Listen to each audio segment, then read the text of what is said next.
but instead you use that time to turn your life around. So comparison always comes in, especially for my kids and what I have seen around people. For when they are going to work on something new, something positive, something of a dream, and then they feel like they have to compare. Oh, this lady did this. I'm not going to do this. Will I succeed? Will I go on? Is it possible? Because this lady failed in A area or B area. So will I also succeed as she has also succeeded? Or this gentleman did this in this area. I'm not sure I'm going to succeed.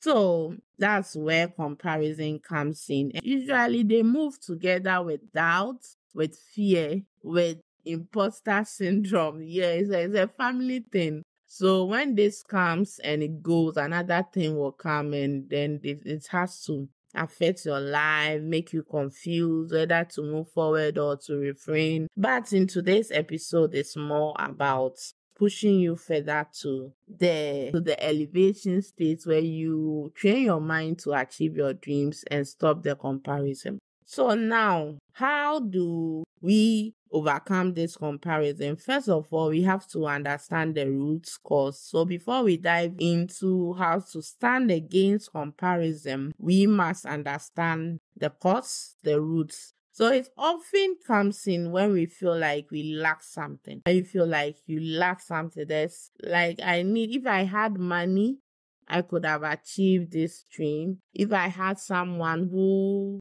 could have supported me, I could have achieved that dream. Or I want to, like, if that person is nearer to me, I'm sure I will achieve it. So it comes from lack. When you look at someone else's success and you check yours, it's like there is a huge gap between both of you two, and that's where comparison comes in. Their achievements, their lifestyle. Some people, when you look at them and their lifestyle, yours is like you are the good guy.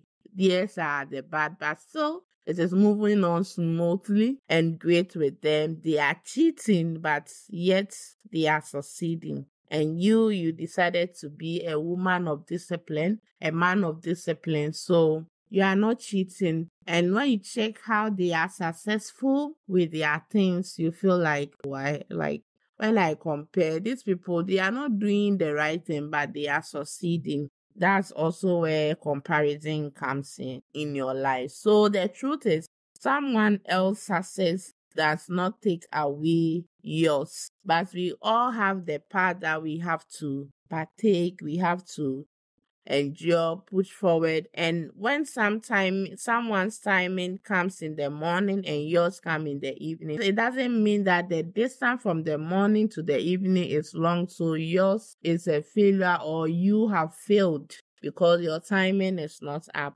Yes, so comparing your journey to someone else's journey is not worth it. It will confuse you. It will stop you from moving forward. I think it's a short video. This is normally like a game where two ladies were searching for, seems gold, and then per US, we know where the gold is, but those digging, we don't know. It seems one's gold was like the person had only one gold underneath her side. It was only one, and you don't need to go deep. But the other lady, she has dark and dark. Meanwhile, her gold is like it's abundant underneath the earth. But because she saw that her fellow lady has got gold, she thought that, okay, let's exchange places. And they agreed, and she moved to the ladies. Meanwhile, the lady she moved to had only one gold beneath that was up on the surface. So that lady took it. So this lady dug and dug and dug and dug inwardly to the earth. She didn't see anything. But meanwhile, the one she has exchanged, she continued to dug and had belief in herself that, okay, let me dug more. Meanwhile, there was bunch of gold. She dug and collected all of them. So what is this story telling us about? Sometimes if your timing hasn't come, it doesn't mean that you're a failure. Maybe more timing, more work, more consistency, more believing, more hope can change things around. So that's just a short story I'm telling you about comparison. People, when you see people's glory, you feel like, damn, I'm late in life. I'm late. I'm late. But it doesn't mean you are late. Maybe it's the person's own came in a week time. You also come the next week time. So don't be confused when you see people's achievements.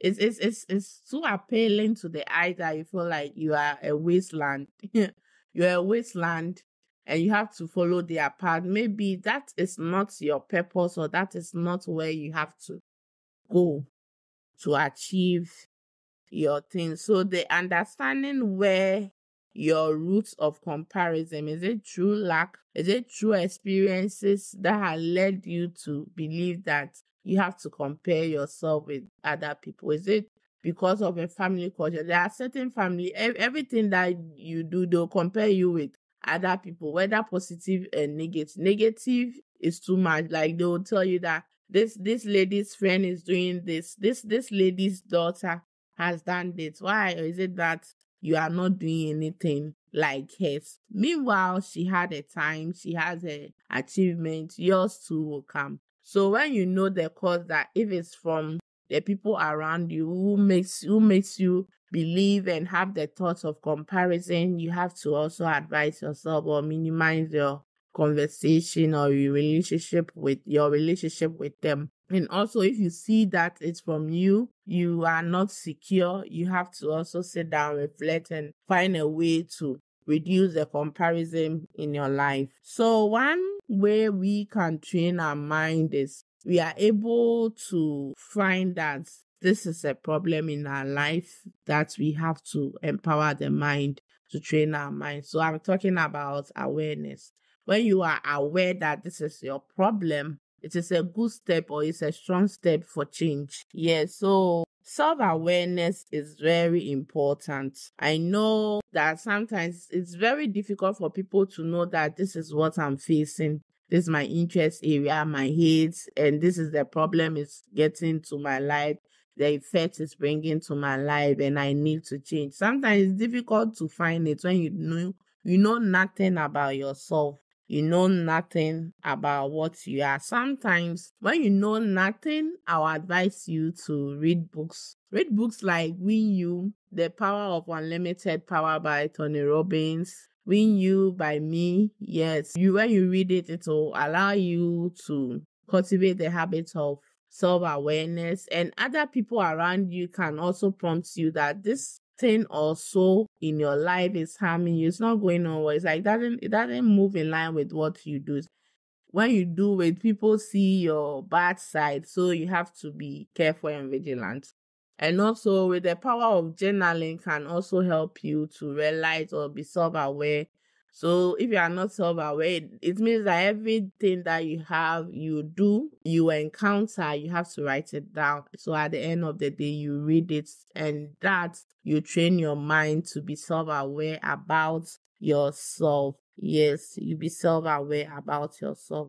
So when you often face self-doubt creeping around you, fighting against your dreams, this platform, this show is all about achieving your dreams, fighting against challenges, and overcoming it. So when you do that, you have to ask yourself certain questions like, why am I feeling this way? Why am I being confused be something like being envious of what the other person is doing, their success? Why? As I said, journaling can help. When you know nothing of what is going on around you, when you record scenes that the mind prompts you about, and each day you analyze it and you say, okay, so this day I did this. I was confused about what this lady said to me. I was confused about what this gentleman said to me.